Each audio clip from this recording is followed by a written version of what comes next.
Hi there, thanks so much for coming along to our latest five from the archive. This time it's the wonderful Mathew Browne, who's a great supporter and friend of Camversation. I've had the pleasure of meeting him in real life as well. He has a real passion around astrophotography. He's presenting to us in January. Here are some fantastic images of Matthew's, five which he has decided are his most important images from his archive. I'm sure you'll enjoy them. Thank you so much for coming along today, Matthew. I really appreciate it, especially as I know you're so busy, just to give me a few minutes of your time to share your background, your history, and a little bit more about your photography, because I know you've been part of Conversation for a while, you've presented a few times, and we thoroughly, thoroughly enjoy your photography, and I consider it absolutely outstanding. And you know that because I've said that to you outside of this, as it were. So thanks very much for coming along. Thank you. I really appreciate it. Yeah, you're very welcome. Always a pleasure. Always a pleasure. Thank you. So, for those who may not necessarily have followed you before or seen your photography before on Conversation, I wonder if we could talk a little bit about your background, your history, and how you got to where you are today, really. And because I know you're involved and you enjoy so many different aspects of photography. So, I wonder if Sure. you could just share with us a little bit about your path before we get to your five from the archive, your five top images. Okay. Look, I won't give you the full CV. This isn't LinkedIn, but I'll say that I got my start, well, a serious start then with photography back in 2010. So it's been a fair old while now. And for my own enjoyment, certainly not a career, but it was one of those things where the better you get, sometimes doors might open for you. And it got to the stage where every now and then a job might come along that might pay for my next lens, let's say. It was a bit of a hobble, as it were. The life-changing thing was in 2017 when I was almost simultaneously reaching the end of a contract. I was a web developer in a previous life and also offered an opportunity to publish a book of my work in Wales. And it felt like a sort of sliding doors moment. You know, if I don't do it now, when am I going to? So went for it. And I thought, I'll do this book project. We'll see how it goes. And if I can turn this into a viable career, that'll be wonderful. But if not, I'll never wonder what if. So went for it. And I'm happy to say I'm still doing photography or things related to it, at least full time. As you probably are well aware, there's a lot of strings to my bow. But photography is the one thing that brings all of these things together. So I do wedding photography, I do landscape photography, tuition. I'm an ambassador with Skylum, the makers of Luminar Neo editing software. So I'm a busy boy, I'm happy to say, sometimes a little too busy, but very fulfilling and very pleased that I took that plunge back in 2017. Yeah, thank you. Thank you. And we are as well. We're all pleased at that as well. Thank you. And it's good to be busy, isn't it? You say that you're a busy boy, but it's good to be busy. It's much worse being the other side of that. Indeed, indeed. I've been the other way and I shouldn't complain. I shouldn't complain. Thank you. Thank you. Now, before we move on, you mentioned about lots of strings to your photographic bow, as it were. And now I know we're going to see your top five images in a second, but what would you consider to be your biggest personal passion in photography? If you had a day to follow your biggest passion, what would that be? It probably wouldn't be a day, it would be a night. Oh, okay. Which is the giveaway. Astrophotography and more generally night sky photography is the thing that really inspires me the most in photography. I think it's one of those things where you're seeing the world in a way that most don't. You're up at a time of day or night, as it were, that most people aren't. And I think you get to see the world a bit differently, convey it a bit differently in your work. I just find that very exciting. It's also technically quite challenging, and I like that challenge. And sometimes the camera can see things that perhaps you can't, or you can't see as readily. The Northern Lights is a prime example of this, where you will see perhaps faint colors and faint structure, but the camera, because you can expose for many seconds at a time, picks up so much more detail. And that is really exciting for me when I'm behind the camera. So as a genre then, night sky photography. But in recent years, I'll also say that I feel a little bit that I've perhaps found my calling in wedding photography. I've found an excellent business partner in that regard. So we do a lot of weddings here in South Wales and further afield. And I get a real buzz out of that because with perhaps your landscape and night sky work, you take the picture and you're excited back of camera, but you don't really know if anybody else is going to respond well to that until you edited it and published it and that sort of stuff. Whereas with wedding photography, or indeed any sort of photography where you are working for a client, you do get that instant feedback. It's very satisfying when you know, or at least you think that you've nailed a photo back a camera, and you just turn it around and you show the couple and they start beaming. It's a good feeling. Two very different genres there. I have on very rare occasions combined the two.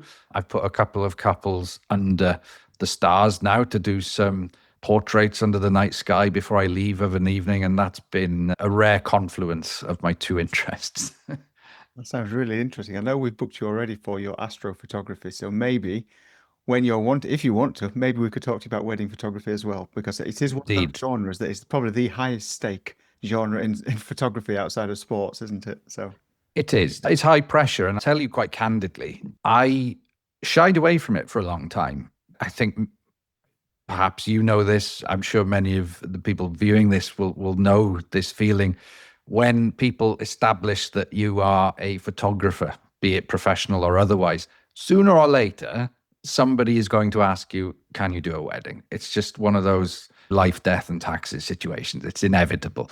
I just shied away from it because of shyness, little bit of imposter syndrome, perhaps. And it took a while to get that confidence to go and actually do it because, as you say, it's very high pressure. And if you're photographing the night sky, you're on your own, you're in a field typically. If you mess a shot up, take another one. It's fine.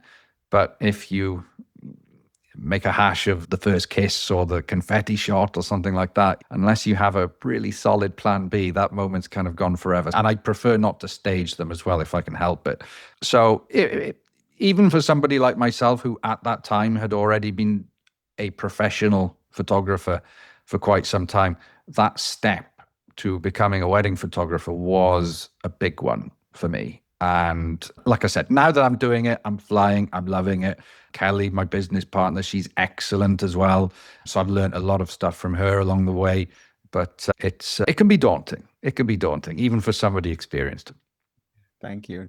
Actually, if you send me your details, I'll put those in the description below because I've seen your photographs with your partner and they're stunning. Okay, Matthew, we can see your first of the 5 now, and I really appreciate you taking the time to share this. I think this, for me, is one of the iconic images that I feel is your genre. I feel is recognizably yours. So I'd love to know more about this. Please do start. Thank you very much. It's interesting you should say that because I pick this image because of the feeling it gives me in a way. I think I would hope people would agree it's a decent image, but for me, it's what this image represents. So this was taken 10 years ago now, in fact. So this predates me going professional. I should explain for those who are unaware, this is Marina Bay in Singapore. The structures you're seeing, the building in the middle with the 3 towers and the sort of surfboard on top, that is the Marina Bay Sands Hotel, a very famous hotel. You've got the Art Science Museum, which is it's like a lotus on the right-hand side of frame. And then on the left, there is the Helix Bridge, which crosses the bay there.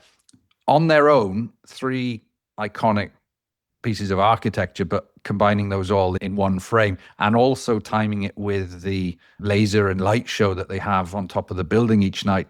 That was quite special to me. And seeing this back of camera, I realized that finally I'd found my voice, I think, in photography, and I'd found what it is that gets me going, as it were. For many years, I'd just been documenting my travels, and I'd come away with some interesting images, some images that I quite like, some even that are on my wall here in the house. But I didn't feel that I had a look or some sort of editing style that was that really conveyed what it is I looked for in a trip and what I did with my travel photography. I tend to gravitate towards cityscapes and architecture, and I do the low light look as well. And this just, it's hard to put into words. It was one of those moments where, and one of the first moments in my burgeoning career where I just felt okay, I've nailed this. This is exactly how I wanted it to come out back of camera. I'm doing it the first time, and just everything coming together as I wanted it, really. And this is still in my portfolio. I think if I was to visit Singapore again, perhaps I'd try something a little different with it. This was one of the first major cityscapes, I think, that I got a bit of commercial and critical attention with. It did quite well on social media. I ended up selling a license for the image to a couple of parties. So it didn't quite pay for itself. It didn't quite pay for the holiday, but certainly it was one of those things I mentioned earlier where perhaps my next lens is paid for or something like that. And this was 2 years before I did go pro. But this was one of those moments when I felt, okay, maybe I know what I'm doing now. And maybe one day I could parlay this into a career. So it was, for me, this image represents where I really found my direction, I think, in travel and architecture photography. And suffice to say, it's always a great thing to photograph this particular angle as well. Just one of those iconic compositions. I don't want to pretend that I'm the only person that's ever thought of photographing this angle, because it's a walkway along the edge of Marina Bay there. There's going to be tens of thousands of people who pass this every day, and many of them will take their own pictures. It's not particularly unique as a composition. It's not going to perhaps score highly with judges in terms of uniqueness or anything like that, but it's just what it represents to me and the direction I wanted to take my photography afterwards. Thank you. Now, you say that there may be thousands of people who've taken this. I think there may have been thousands of people who've stood in the same place, Matthew. But I think so many aspects of this that make it work. And without going into too much detail, because this may be something you come and chat to us about in the future, but what kind of things do you have to take into consideration when you're planning this? Because it just seems like everything's fallen into place here. Indeed. So I'll be transparent and say that it's composite of two images. So the first image was the top half of the frame, then, where you see the lights fairly stable. Those lasers are moving. You can see a bit of movement, but freezing that in motion was the initial challenge. And that was the image I saw back of camera that gave me that sort of wow factor. My later decision then was to, as in later in the display, was to go for a much longer exposure and get that movement in the water in the foreground. So if memory serves, I think I've also done a bit of selective blur, perhaps with Photoshop. It was a long time since I edited this image, so I'd have to perhaps dig out a PSD file and tell you exactly what I did forensically. But broadly speaking, it's a simple composite of the top 2/3 of the image with a longer exposure for that foreground as well. So when it comes to the light and the laser show above, I hadn't really taken into account that as we see it with the naked eye, those lasers are moving very quickly, and we might see it as a fan of green light because they're moving so quickly. But actually, if you're taking that shot on camera, it becomes an indistinct green blob, as it were.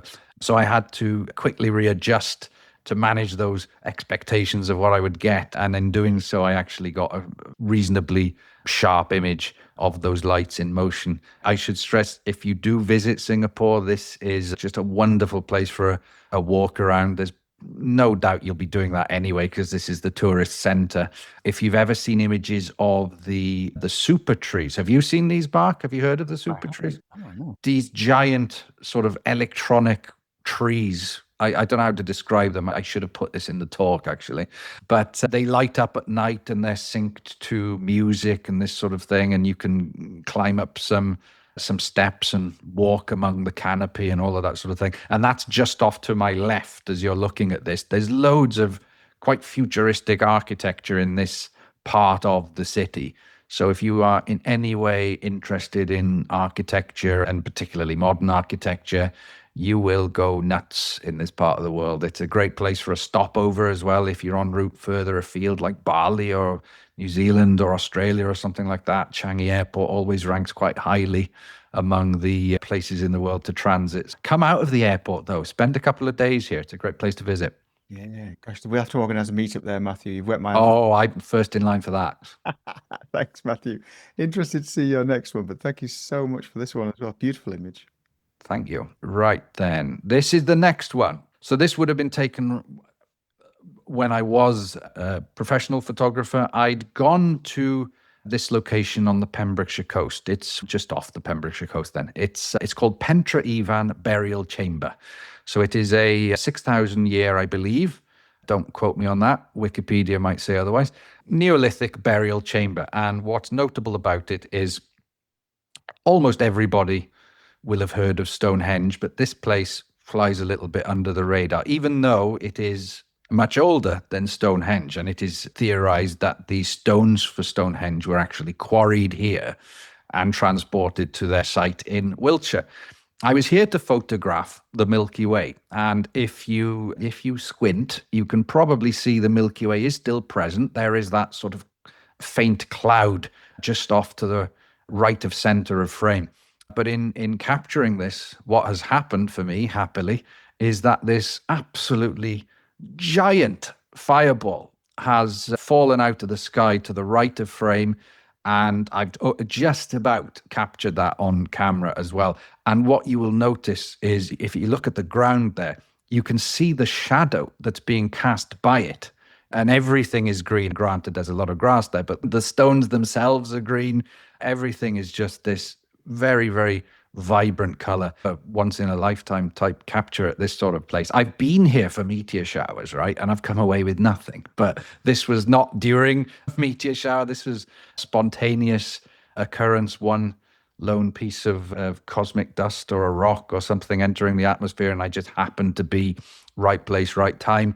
In saying this, I would like to offer my commiserations to a friend of mine, Dwayne Jones, who was here that night and was to my right and was angled just wrong. So he's got the glow of the meteor. Everything's green, but he just missed out on getting the meteor on camera. I hope that's not still a sore point for him. He was quite quiet after that. I didn't want to, even though I was very happy on the inside, I didn't quite want to punch the air because I realized he was quite disappointed to have missed it. Now, obviously, this got quite a bit of attention because it's a noteworthy location with something noteworthy happening at the same time. In my photography, I like to seek out something that I call the time critical images. So if I'm visiting a city in Central Europe, let's say, I like to do that at Christmas, for example, see the Christmas markets. And then I know that 11 months of the year, the shots that I take can't easily be replicated. And this is the ultimate of a time critical image, because if you weren't there at this moment, the odds of you capturing this shot again in anyone's lifetime, rather small. What happened after this is the image did quite well on social media. And I was approached by an advertising agency who commissioned this then to run as part of an ad campaign. So for 5 years, if you were arriving at Heathrow Airport Terminal 5 and you looked behind you, there was a billboard with this image on, welcoming people to Britain. Now, perhaps you spend quite a lot of time in a passport queue, Heathrow Terminal 5. I would imagine a lot of people have seen this image, which was just remarkable to me. Incidentally, I never managed to get a good picture of this when it was on the billboard, because when you're in passport control, you're not meant to use phones. And I'm very sneakily trying to get a picture of it. And every time I got caught trying to get a picture of this. So on the off chance there is somebody naughty who got a tidy picture of this, I'd love to hear from you. But I've got a very grainy mobile phone picture for posterity. But that was my claim to fame. It's no longer there, sadly. Its 5-year tenure has now run out. So there'll be something else going up there in due course. Looking forward to seeing that. That's absolutely fantastic. And in such a contrast to the first image, Matthew, which was, I'm not going to say predictable in a negative sense, but you were able to sit, compose, consider, Yes. reevaluate. Whereas this does show that power of just being in the right place at the right time, but also with the right equipment and experience as well.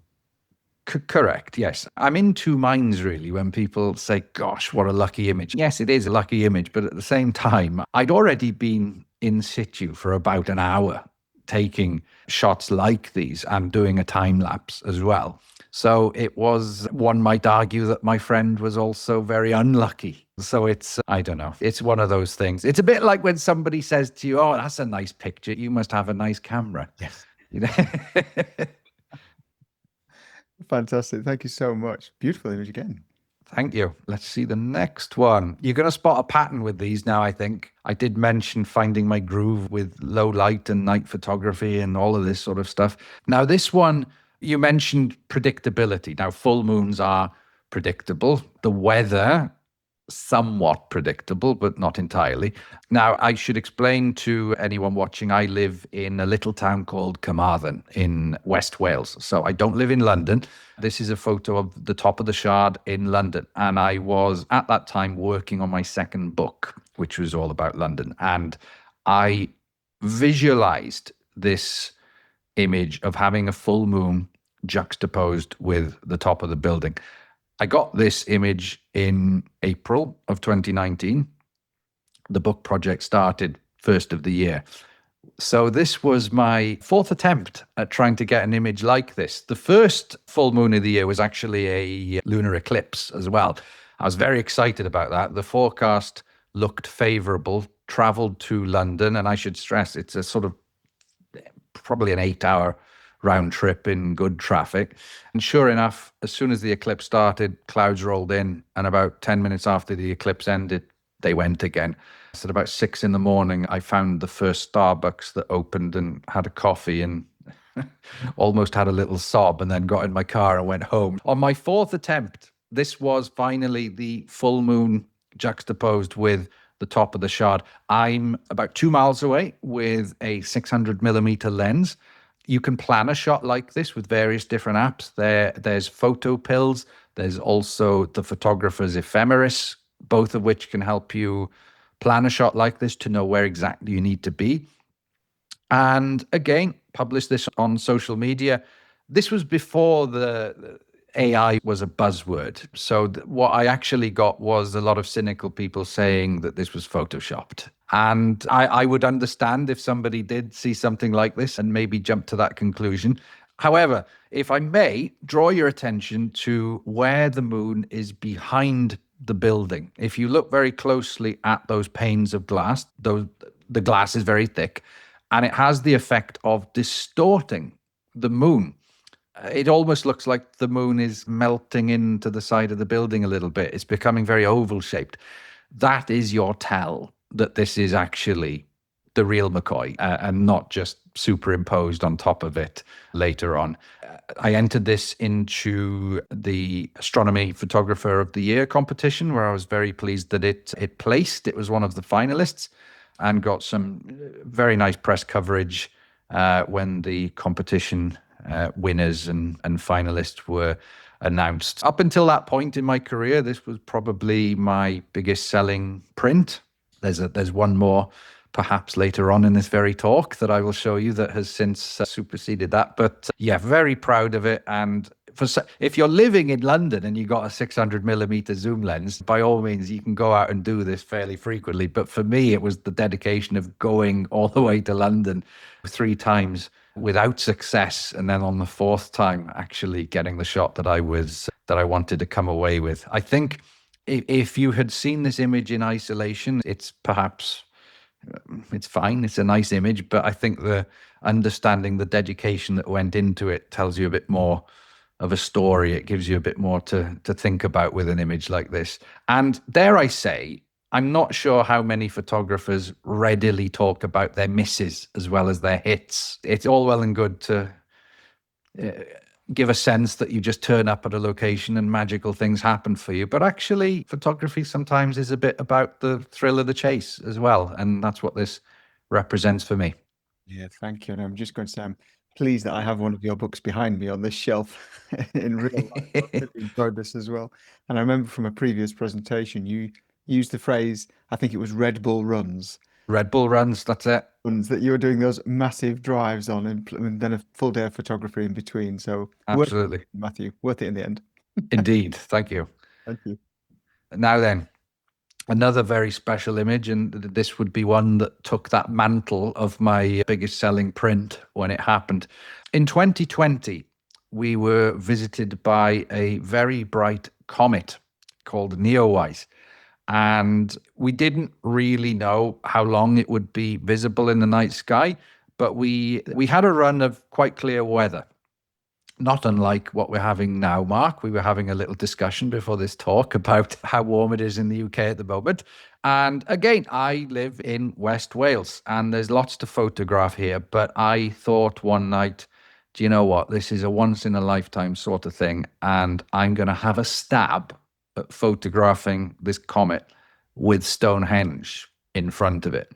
Drove there and waited for it to get sufficiently dark to get some test images in at least and find my composition.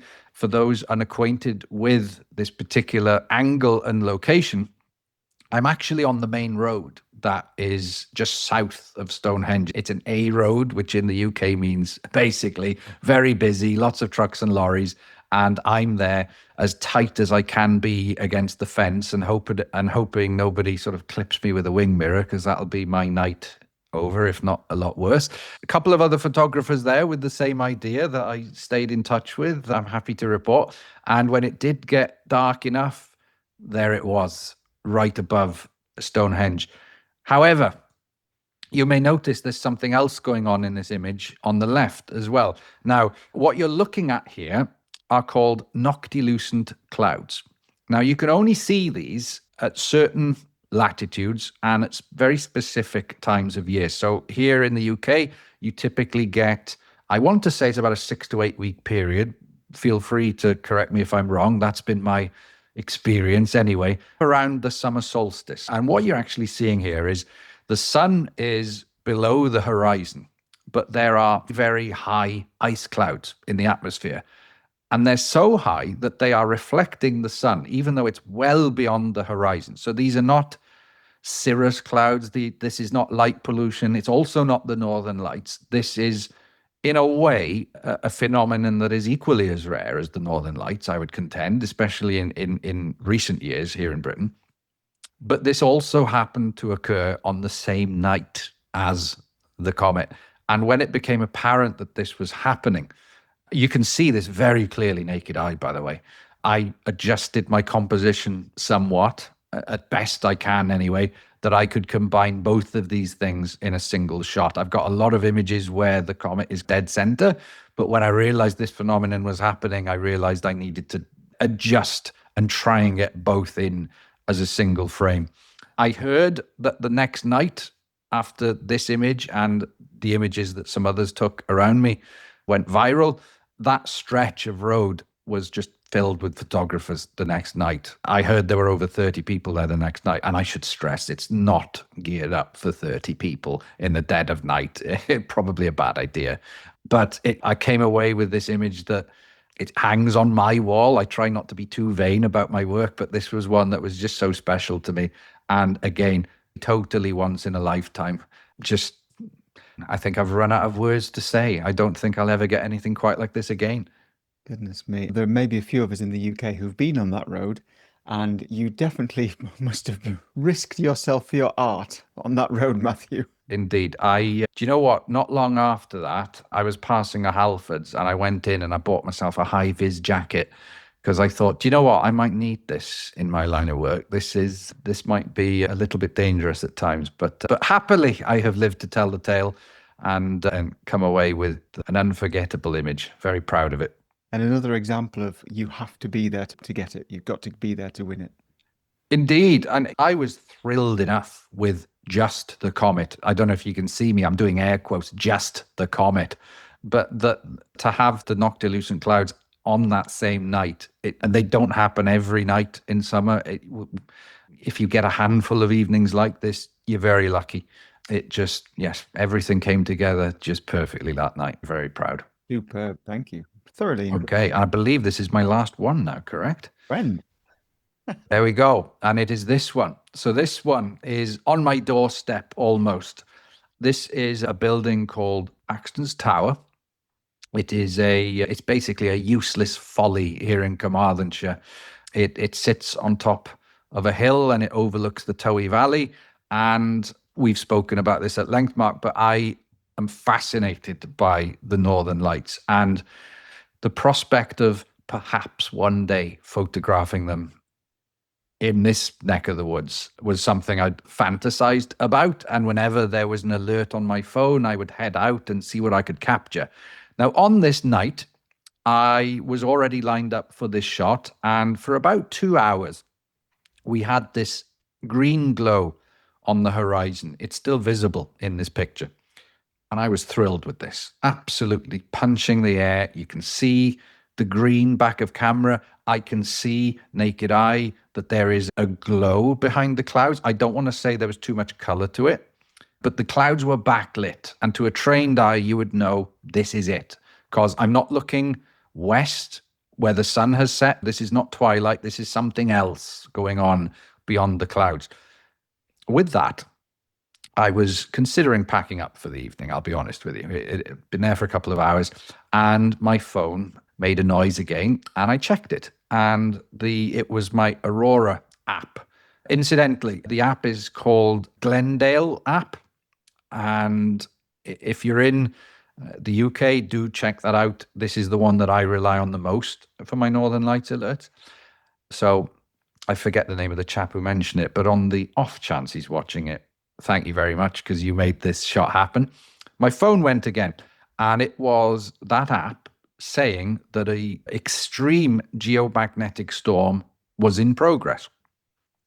And I thought, gosh, maybe I should stick around a bit longer.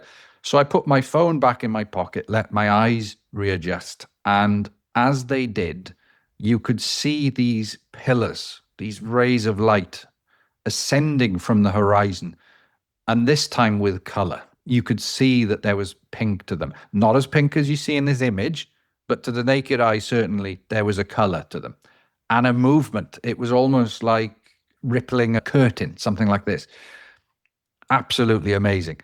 And because I was already there taking the shot, I already have the shot lined up, and it was simply a case of pressing the button once, or rather pressing the trigger, because I was using a remote shutter. However, to my surprise, that shot was overexposed, because now there's so much more light in the scene that I'm not accounting for before. And as a result, I've got to turn my dial a little bit lower. What you're seeing here ended up being an HDR image. I went for an HDR because you can see there's floodlights on the building. These were due to go off at 12. This is what I was hanging around for. I figured, okay, I'll wait till 12, and once the lights go off, I'll get a really nice silhouette with just the green.